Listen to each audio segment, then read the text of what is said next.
میں نے تمہیں اپنی زندگی اسی لیے نہیں دی تھی کہ کوئی تیسرا شخص آ کر ہمارے درمیان دیوار کھڑی کر دے۔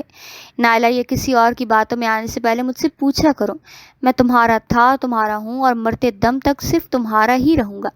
ماہین کا دل زوہان کی یہ سچی باتیں سن کر پگھل گیا۔ اس کی آنکھوں سے گرنے والے آنسو اب شک کے نہیں بلکہ خوشی اور اعتماد کے تھے۔ اس نے آگے بڑھ کر خود کو زوہان کی مضبوط باہوں میں چھپا لیا اور زوہان نے اسے اپنے سینے سے لگا کر یہ ثابت کر دیا کہ ان کے درمیان کوئی بھی سازش کبھی کامیاب نہیں ہو سکتی۔ اگلے ہی دن زوہان نے اس معاملے کو ہمیشہ کے لیے ختم کرنے کا فیصلہ کر لیا۔ اس نے نفیسہ بیگم کی موجودگی میں نائلہ کو حویلی میں طلب کیا۔ نائلہ بڑے فخر اور غرور کے ساتھ آئی کہ شاید اس کا بویا ہوا بیج پھل لا رہا ہے، لیکن اسے کیا معلوم تھا کہ زوہان خانزادہ اپنی محبت اور اپنے گھر کو بچانا بہت اچھے سے جانتا ہے۔ زوہان نے نائلہ کے تمام شواہد اور جھوٹ کو ایک ہی لمحے میں بے نقاب کر دیا۔ نفیسہ بیگم کا غصہ 7ویں آسمان پر پہنچ گیا۔ انہوں نے نائلہ کو اس کی اس گھٹیا حرکت پر نہ صرف حویلی سے ہمیشہ کے لیے نکال باہر کیا بلکہ یہ بھی واضح کر دیا کہ اگر آئندہ کسی نے ان کے بچوں کے گھر میں آگ لگانے کی کوشش کی تو اس کا انجام بہت برا ہوگا۔ نائلہ ذلت اور رسوائی کے ساتھ حویلی سے رخصت ہو گئی۔ اس کی سازش ناکام ہو چکی تھی اور اس کا الٹا نقصان اسی کو اٹھانا پڑا۔ حویلی میں ایک بار پھر سکون اور روشنی لوٹ آئی۔ ماہین اور زوہان کا رشتہ اب تمام تر سازشوں سے گزر کر سونے کی طرح خالص ہو چکا تھا۔ وقت اپنی رفتار سے آگے بڑھا۔ حویلی کے مکینوں میں اور اس کی فضاؤں میں اب کسی بھی تلخی کا کوئی نام و نشان باقی نہیں رہا تھا، مگر تقدیر کے پاس انسان کے لیے ہمیشہ کچھ نئے امتحانات بھی ہوتے ہیں۔ زوہان اور ماہین کی شادی کو کئی سال بیت چکے اور ان کے درمیان کی محبت اب ایک پختہ اور اٹل حقیقت بن چکی۔ ایک بار زوہان کو اپنے کاروباری سلسلے میں ایک بہت بڑا پروجیکٹ سنبھالنے کے لیے کچھ مہینوں کے لیے ملک سے باہر جانا پڑا۔ اتنی طویل مدت کے بعد زوہان سے جدا ہونا ماہین کے لیے کسی بڑے صدمے سے کم نہیں تھا، مگر دونوں نے اس مجبوری کو خندہ پیشانی سے قبول کیا۔ وہ جدائی کے دن ماہین کے لیے بہت مشکل تھے۔ وہ سارا دن حویلی کے وسیع کمرے میں اکیلی بیٹھی زوہان کی یادوں میں کھوئی رہتی۔ زوہان بھی روزانہ رات کو ویڈیو کال پر ماہین سے بات کرتا اور اس کی ایک جھلک دیکھنے کے لیے بےتاب رہتا تھا۔ ان کی یہ دوری ان کی محبت کی شدت کو کم کرنے کے بجائے اور زیادہ بڑھا دیا۔ انہیں یہ احساس ہو گیا تھا کہ وہ ایک دوسرے کے بغیر اب زندہ رہنے کا تصور بھی نہیں کر سکتے۔ بالآخر وہ طویل انتظار ختم ہوا اور جس دن زوہان کی واپسی کی پرواز پاکستان پہنچی، ماہین نے خود ایئرپورٹ جانے کی بجائے حویلی کو پھولوں سے سجا دیا۔ جب زوہان نے دروازہ کھول کر اندر قدم رکھا اور ماہین کو سامنے کھڑے دیکھا تو وہ اپنا سارا سامان وہیں چھوڑ کر دوڑ پڑا اور ماہین کو اپنی مضبوط باہوں میں اٹھا کر گول گول گھما دیا۔ اس دن کے بعد سے انہوں نے کبھی بھی ایک دوسرے سے الگ ہونے کا فیصلہ نہیں کیا۔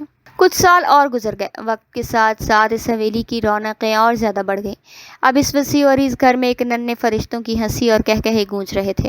ماہین ماں بن چکی تھی اور اس کی گود میں ایک پیارا سا بیٹا تھا جس کی آنکھیں بالکل اپنے باپ زوہان جیسی تھیں، پراعتماد، روشن اور متجسس۔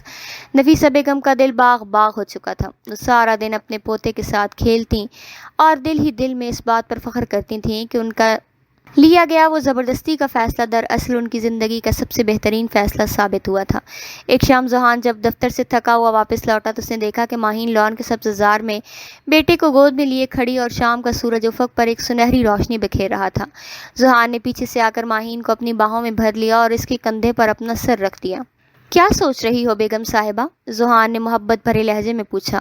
ماہین ہلکا سا مسکرائی اور اپنے بیٹے کی چھوٹی سی انگلی کو چھوتی ہوئی بولی، یہی سوچ رہی ہوں زوہان کہ ہماری یہ کہانی کتنی عجیب تھی۔ شروعات کتنی تلخ، نفرت اور زبردستی سے ہوئی تھی اور آج ہم کہاں کھڑے ہیں؟ زوہان نے اس کا رخ اپنی طرف موڑا، اس کی پیشانی پر محبت کا ایک گہرا بوسہ دیا اور دھیمے اور پختہ لہجے میں بولا، یہ نفرت اور زبردستی نہیں تھی ماہین، یہ تقدیر کا وہ جرم محبت تھی جو ہم نے جان بوجھ کر نہیں کیا، لیکن اس جرم کی سزا میں جو عمر بھر کا ساتھ اور سکون ہمیں ملا ہے نا، میں اپنی پوری زندگی اس سزا کے نام کرنے کو تیار ہوں۔ ماہین کی آنکھوں میں خوشی کے آنسو چمک اٹھے اور اس نے اپنے شوہر کو سینے پر سر رکھ دیا۔ دور حویلی کے بڑے دروازے پر شام کا اندھیرا پھیل رہا تھا، لیکن ان دونوں کے دلوں میں اور اس گھر میں محبت کا ایک ایسا ابدی اجالا جل رہا تھا جس سے کوئی اندھیرا یا کوئی طوفان کبھی بجھا نہیں سکتا تھا۔